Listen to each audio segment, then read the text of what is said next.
Hello everyone, welcome to exam knowledge. आज की इस वीडियो में हम केबीएस पीआरटी से रिलेटेड आपके सारे डाउट को क्लियर करने वाले हैं।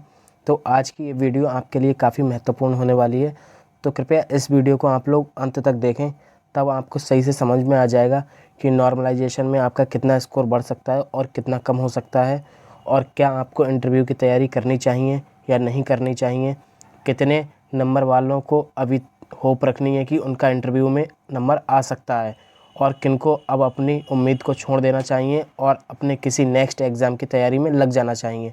तो चलिए स्टार्ट करते हैं। तो बात करते हैं आपके रिवाइज्ड आंसर की कब तक आएगी, या फिर आपकी ऐसा तो नहीं है कि रिवाइज्ड आंसर की ना आकर के डायरेक्ट आपका रिजल्ट आ जाए, तो इन पर बात करेंगे। तो आपकी जो आंसर की आई थी उसमें काफ़ी ज़्यादा प्रश्न रॉन्ग थे। लगभग हर शिफ्ट में आप देखेंगे कि 5 से 6 प्रश्नों के गलत उत्तर दिए गए थे, जिन पर बहुत ज़्यादा ऑब्जेक्शन भी किया गया है। और वहीं कुछ शिफ्ट की बात की जाए तो 20-25 प्रश्नों को भी गलत बताया गया है। हालांकि बोर्ड द्वारा इतने प्रश्नों को गलत नहीं माना जाएगा। हर शिफ्ट में आप देखेंगे कि 3 से 4 प्रश्न आपके सही हो जाएंगे, यानी कि 3 से 4 नंबर आपके बढ़ सकते हैं। तो ये तो बात हो गई रिवाइज्ड आंसर की। ये अब बात करें कब आएगी, तो आपके जो रिवाइज्ड आंसर की है वो आपको 17-18 तक देखने को मिल सकती है। और यदि आपकी 17-18 तक आंसर की आ जाती है तो ठीक है, वरना हो सकता है कि आपका डायरेक्ट रिज़ल्ट भी दे दिया जाए। ऐसे में जब आपका डायरेक्ट रिज़ल्ट आएगा तो उसमें जब आपको जो आंसर की दी जाएगी वो आपको रिवाइज्ड वाली दी जाएगी, यानी कि सही आंसर की दी जाएगी। अब बात कर लेते हैं कि इंटरव्यू में कितने कैंडिडेट्स को बुलाया जाएगा। तो आप देखेंगे कि 2018 में जो वैकेंसी थी उसके आधार पर हम देखने वाले हैं। तो 2018 में टोटल वैकेंसी थी 3000, लगभग 5300 वैकेंसी पर आपका नोटिफिकेशन आया था, लेकिन बाद में वो जो फाइनल रिजल्ट आया था वो 3000 वैकेंसी पर आया था। तो आपकी 3000 वैकेंसी थी, और जो कैंडिडेट्स को इनवाइट किया गया था इंटरव्यू के लिए 3000 वैकेंसी पर, वो लगभग 8608 कैंडिडेट्स आप देखेंगे। जो इंटरव्यू की फ़ाइनल लिस्ट है उसमें 8608 सीरियल नंबर लास्ट है, तो यानी कि लगभग 8608 बच्चों को बुलाया गया था। और जब हम इसका देखेंगे तो लगभग ये 2.8 गुना बच्चों को बुलाया गया था। अब बात कर लेते हैं कि 2023 में जो वैकेंसी है तो कितने कैंडिडेट्स को बुलाया जा सकता है। तो आप देखेंगे कि 2023 में टोटल वैकेंसी है 6414। तो ऐसे में जब 2018 से कंपेयर करते हैं 2.8 गुना अगर कैंडिडेट्स को बुलाया जाएगा, तो आपके जो कैंडिडेट्स बनेंगे वो लगभग बनेंगे 17,960, यानी कि 17,960 बच्चों को तो इंटरव्यू के लिए बुलाया ही जाएगा। वहीं बात करते हैं यदि 3 गुना कैंडिडेट्स को बुलाया जाता है तो 19,242 कैंडिडेट्स बनते हैं। लगभग आप मान के चल सकते हैं कि 20,000 बच्चों को बुलाया जा सकता है। मैक्सिमम आपके 20,000 और मिनिमम आपके 17,960 बच्चों को बुलाया जाना तय है। अब बात कर लेते हैं आगे। तो अब बात करते हैं केबीएस नॉर्मलाइजेशन की। तो नॉर्मलाइजेशन की बात की जाए तो इसका मतलब होता है कि सभी शिफ्ट्स का सामान्यीकरण करना, यानी कि जो आपके 12 शिफ्ट में जो आपका एग्ज़ाम हुआ है, तो ऐसा नहीं है कि सभी एग्ज़ाम में आपका सभी शिफ्ट में एग्ज़ाम का लेवल सेम रहा हो। तो सेम लेवल नहीं रहा है, किसी में हाई गया है तो किसी का एवरेज लो भी रहा होगा, यानी कि जो लेवल है किसी एग्ज़ाम का टफ था, किसी का हार्ड था। तो ऐसे में जो नॉर्मलाइजेशन मेथड यूज़ किया जाता है, इसका मतलब होता है कि सभी शिफ्ट्स को एक समान करना, जिससे कि किसी भी कैंडिडेट्स को कोई नुकसान ना हो कि किसी का इजी शिफ्ट मिल गई तो उसने अच्छा स्कोर कर दिया, या किसी की हार्ड शिफ्ट होने की वजह से कम स्कोर हुआ है। इसलिए आपका नॉर्मलाइजेशन मेथड अपनाया जाता है। अब हम बात कर लेते हैं कि बहुत सारे कैंडिडेट्स का कमेंट बॉक्स में कहना है कि उनकी शिफ्ट शुरुआत की थी, इसलिए उनको नॉर्मलाइजेशन का फ़ायदा मिलना चाहिए। तो देख लेते हैं। तो जो शुरुआती शिफ्ट वाले हैं उनका ये कहना है कि उनको नहीं पता था कि जो रिमझिम से जो प्रश्न पूछे गए थे आपके हिंदी में, तो उनको इसके बारे में कोई जानकारी नहीं थी, और बाद में आने वाले शिफ्ट में कैंडिडेट्स को इनकी शिफ्ट की वजह से जानकारी मिल गई और उन लोगों ने अपने रिमझिम को तैयार कर लिया था।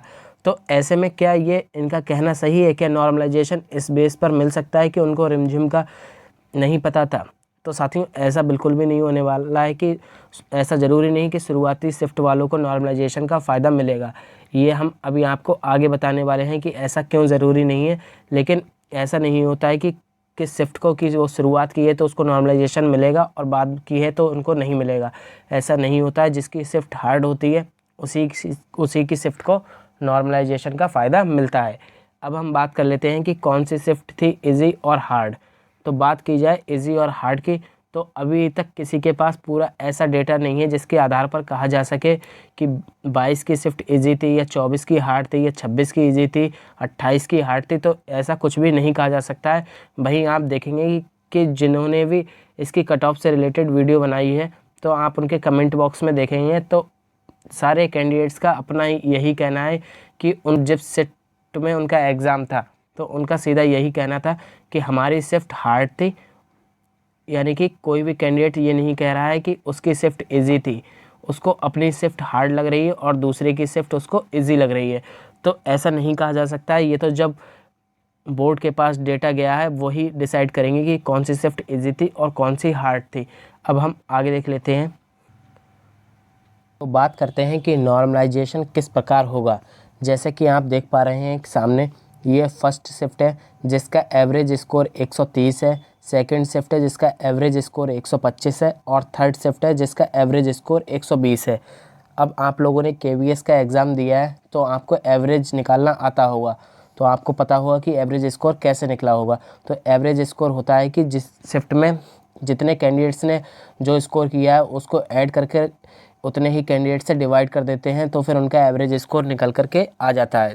अब हम बात करते हैं कि नॉर्मलाइजेशन किस प्रकार होता है। तो जैसा कि आप देख पा रहे होंगे, तो जो पहली शिफ्ट है इसमें एवरेज स्कोर सबसे ज़्यादा है, तो इस शिफ्ट को बेस शिफ्ट मान लिया जाता है। तो इसको बेस शिफ्ट जब मानेंगे तो आप देखेंगे कि इस वाली शिफ्ट का एवरेज स्कोर इसी के पास पहुंचाया जाएगा। यानी कि यहाँ पर +5 यदि कर दिया जाए तो इस शिफ्ट का भी 130 एवरेज हो जाएगा। वहीं हम देखेंगे कि इसमें +10 करने पर इसका एवरेज 130 पहुंच जाएगा।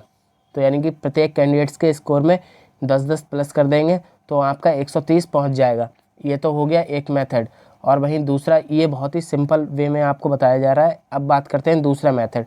अब क्या होता है कि ना तो इजी शिफ्ट को बेस मानते हैं ना हार्ड शिफ्ट को। अब मीडियम शिफ्ट को जब बेस माना जाता है तो क्या होता है कि इस शिफ्ट के जिसका एवरेज सबसे ज़्यादा, इसके मार्क्स तो माइनस में आ जाएंगे, यानी कि 5 नंबर इसमें से घटाए जाएंगे और इसमें 5 नंबर जोड़े जाएंगे। तो कई जगह इस तरीके का भी नॉर्मलाइजेशन होता है कि जिसमें कुछ शिफ्ट के मार्क्स बढ़ते हैं और कुछ शिफ्ट के मार्क्स घट भी जाते हैं। लेकिन आपके केवीएस में इस तरीके का मेथड का यूज़ नहीं किया जा रहा है। तो आपका जो मेथड यूज़ किया जा रहा है, जो केवीएस ने जो फार्मूला दिया है, चलिए अब उसको देख लेते हैं। तो साथियों, ये है केवीएस के द्वारा दिया गया नॉर्मलाइजेशन मेथड, जो कि फार्मूला दिया गया है। आप देख सकते हैं कि xn बराबर S2/S1 इंटू में x माइनस XAV और प्लस में BAV। तो अब इनको डिटेल में समझ लेते हैं। तो जो BAV होता है, जो आप देख पा रहे होंगे यहाँ फार्मूले में, तो BAV होता है बेस शिफ्ट, यानी कि जिस शिफ्ट को बेस माना जाता है। और इस फार्मूले में बेस शिफ्ट किसको माना जाता है? जिसका हाईएस्ट एवरेज होता है। तो आपको याद रखना है कि बेस शिफ्ट वो होगी जिसका एवरेज सबसे ज़्यादा होगा। अब बात करते हैं S2 की। तो S2 क्या होता है? तो S2 होता है स्टैंडर्ड डेविएशन, जिसको मानक विचलन कहा जाता है। तो ये किसका होता है? S2। तो ये होता है बेस शिफ्ट का S2 और जिसका एवरेज हाईएस्ट हो। तो S2 किसका होता है? कि बेस शिफ्ट जिसका एवरेज हाईएस्ट होता है उसका स्टैंडर्ड डेविएशन, यानी कि मानक विचलन। तो साथियों, आपसे बता दें आपको कि जो S2 की वैल्यू होती है वो यदि शिफ्ट आपकी हार्ड है, यदि हार्ड है तो S2 की वैल्यू कम आएगी, यानी कि स्टैंडर्ड डेविएशन कम होगा, मानक विचलन यानी कि फैलाव कम होगा। जैसा कि आप देख पाएंगे कि एग्जाम्पल के ज़रिए मान लीजिए आपके शिफ्ट का एवरेज जो 130 आ रहा है, तो इसमें कैंडिडेट्स ने 128 स्कोर किया होगा, 129 किया होगा, 130 किया होगा और 131 इस तरीके से। यानी कि आप देखेंगे कि जो स्कोर है वो पास पास में होगा। तो इसमें क्या होगा कि अंतर, यानी कि मानक विचलन भी कम आएगा, इसलिए जो S2 की वैल्यू है वो हमेशा कम आती है। अब बात कर लेते हैं S1। तो S1 यानी कि स्टैंडर्ड डेविएशन हो जाएगा उस शिफ्ट का जिस शिफ्ट का आपको नॉर्मलाइजेशन निकालना है, यानी कि आपकी शिफ्ट का। यदि हम आपकी शिफ्ट का नॉर्मलाइजेशन निकालेंगे तो उसको बोलेंगे S1। अब बात कर लेते हैं कि X क्या होता है। तो X होता है कैंडिडेट का रॉ स्कोर, जिस भी कैंडिडेट का नॉर्मलाइजेशन स्कोर निकाला जाएगा उसका रॉ स्कोर। और बात करें XAV, तो XAV होता है उस कैंडिडेट्स की शिफ्ट का एवरेज स्कोर, यानी कि जिस शिफ्ट का कैंडिडेट का नॉर्मलाइजेशन निकालना है उस कैंडिडेट की शिफ्ट का एवरेज स्कोर XAV होती है। तो ये तो हो गई फार्मूले की डिटेल। अब इसको हम एग्जाम्पल के ज़रिए समझते हैं और देखेंगे कि आपके कितने मार्क्स बढ़ सकते हैं। तो साथियों अब हम नॉर्मलाइजेशन स्कोर निकालने वाले हैं। तो आप देखेंगे कि ये है हमारा formula xn equal to S2/S1 into में x minus X A V और प्लस में बाई ए वी। तो आपको इस फार्मूले की डिटेल अभी ऊपर बता दी गई है। तो चलिए देखते हैं। मान लेते हैं कि हमारी जो फर्स्ट शिफ्ट है इसका एवरेज स्कोर है 130 और सेकंड शिफ्ट है इसका एवरेज है 125 और थर्ड शिफ्ट है इसका एवरेज स्कोर है 120। तो जो इस फार्मूले के अकॉर्डिंग जो हमारी बेस शिफ्ट होगी वो होगी फर्स्ट शिफ्ट, यानी कि जिसका एवरेज स्कोर सबसे ज़्यादा है। तो सर्वाधिक है इसका एवरेज स्कोर, इसलिए इसको बेस शिफ्ट मान लेंगे। तो बेस शिफ्ट का आपको जो हमने बताया था कि स्टैंडर्ड डेविएशन होगा वो हुआ S2। तो ये हो गई S2 और S2 की वैल्यू हमेशा कम होगी। तो ये हो गई S2। और सेकंड शिफ्ट की बात की जाए तो यदि हम इसका निकालेंगे नॉर्मलाइज स्कोर तब हम इसको S1 लेंगे, और यदि हम थर्ड शिफ्ट का निकालेंगे तब हम इसको S1 लेंगे। यानी कि स्टैंडर्ड डेविएशन आप देखेंगे कि जो शिफ्ट हार्ड होती है उसका स्टैंडर्ड डेविएशन अधिक होता है।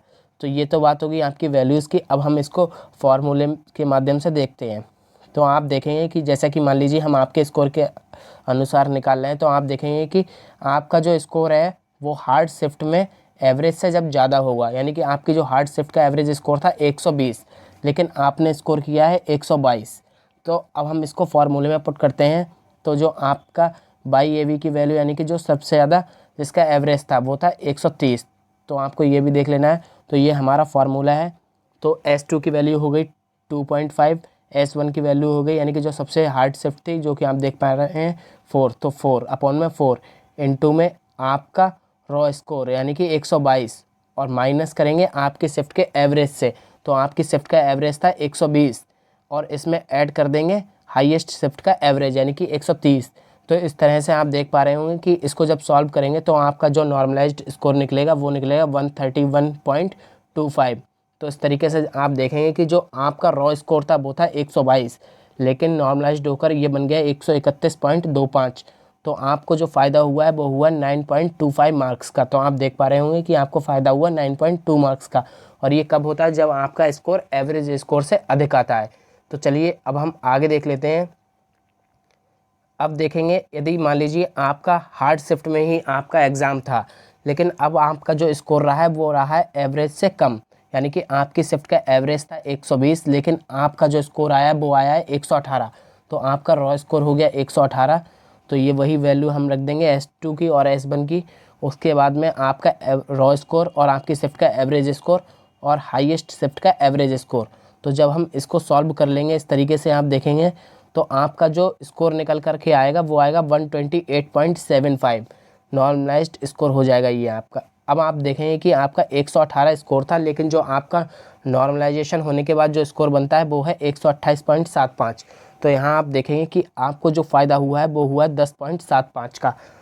अब हम आगे देख लेते हैं। मान लीजिए कि आपका स्कोर जो है मतलब आपका जो एग्ज़ाम था वो था इजी शिफ्ट में, आपका एग्ज़ाम था इजी शिफ्ट में जिसको बेस शिफ्ट माना जाएगा।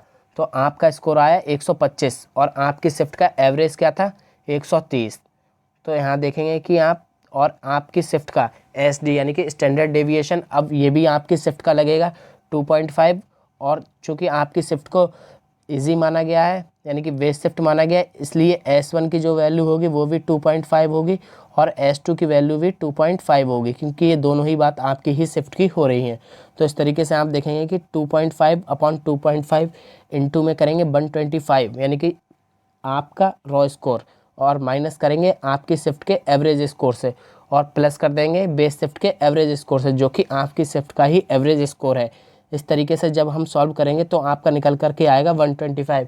तो यहाँ आप देखेंगे कि आपका रॉ स्कोर भी 125 था और नॉर्मलाइज्ड स्कोर भी 125 है। तो इसका मतलब हो जाता है कि यदि आपका बेस शिफ्ट यानी कि आसान शिफ्ट में भी आपका एग्ज़ाम होगा तो आपके जो मार्क्स हैं वो कम नहीं होंगे। तो जो KVS ने जो फार्मूला यूज़ किया है अपने नॉर्मलाइजेशन के लिए, तो उसमें आप लोग इतनी बात से तो खुश हो सकते हैं कि आपके जो मार्क्स हैं वो कम नहीं होने वाले, यानी कि किसी भी कैंडिडेट्स के मार्क्स घटेंगे नहीं। यदि आपकी शिफ्ट को बेस माना जाता है तो भले ही आपके बड़े नहीं, लेकिन आपके जो स्कोर होगा वो कम भी नहीं होगा। तो ये तो बात हो गई आपके नॉर्मलाइजेशन की। उम्मीद है कि आपको अच्छे से समझ में आ गया होगा। अब हम बात करते हैं कि जो आपके इंटरव्यू के लिए कितनी कट ऑफ जा सकती है। लेकिन उससे पहले हम बात कर लें, यदि कोई आपको जो ये इस तरीके से निकाल कर दिखा रहा है और एवरेज ले रहा है 150 और इजी शिफ्ट का ले रहा है 110, तो आपको साथियों इतना तो समझ में आना चाहिए कि इतना अंतर किसी भी शिफ्ट में नहीं आने वाला है कि एक शिफ्ट का 110 आ गया और एक शिफ्ट का 150 या 160 एवरेज होने वाला है।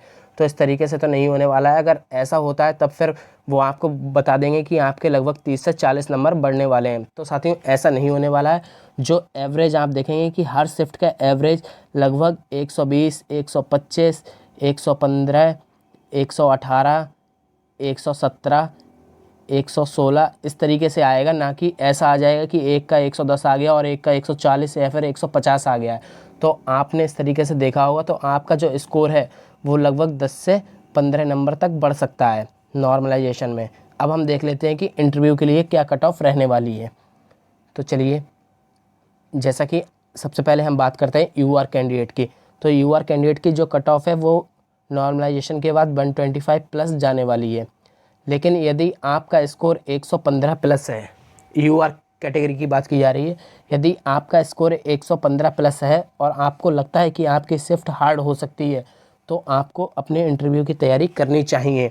और यदि आपका स्कोर 115 से कम है यूआर कैटेगरी में, तब आपको अपनी होप छोड़ देनी चाहिए कि बहुत मुश्किल है आपका कि आप आए इंटरव्यू के लिए। फिर आपको किसी नेक्स्ट एग्ज़ाम की तैयारी कर लेनी चाहिए। वहीं बात करते हैं ओबीसी ईडब्ल्यूएस की जो कट ऑफ है वो 122 प्लस जाने वाली है। और वहीं बात करें यदि आपके 112 या 113 बन रहे हैं, तब आप लोगों को होप रह सकती है कि आपके नॉर्मलाइजेशन होने के बाद आपका स्कोर बढ़ जाए और आपका इंटरव्यू में नंबर आ जाए। तो इतने यदि आपके नंबर बनते हैं तो आप लोग भी अपने इंटरव्यू की तैयारी करते रहें, साथ साथ में अपने किसी एग्ज़ाम की भी तैयारी करते रहें। वहीं बात की जाए एससी की, तो एससी की जो कट ऑफ है वो लगभग 110 के आसपास जाने वाली है। वहीं यदि आपके 100 प्लस भी बनते हैं तब भी आपके पास चांस है, अपने इंटरव्यू की तैयारी करें।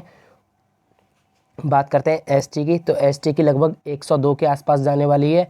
तो यदि आपके 102 से ज़्यादा बनते हैं तब तो आप लगभग सेफ़ हैं। और वहीं यदि आपके 92 प्लस बनते हैं तब भी आपके पास चांस है और अपने इंटरव्यू की तैयारी करें। पीएच कैटेगरी की बात की जाए तो लगभग आपकी 100 के आसपास कट ऑफ जाने वाली है। और यदि पीएच कैटेगरी में आपके 90 प्लस भी बन रहे हैं तब भी आपके पास चांस है कि नॉर्मलाइज्ड होने के बाद आपका स्कोर बढ़ जाए। तो साथियों ये थी आज की वीडियो। उम्मीद है कि आपको पसंद आई होगी। यदि आपको ये वीडियो पसंद आई हो तो चैनल को सब्सक्राइब कर लें और वीडियो को लाइक और शेयर ज़रूर करें। Thank you.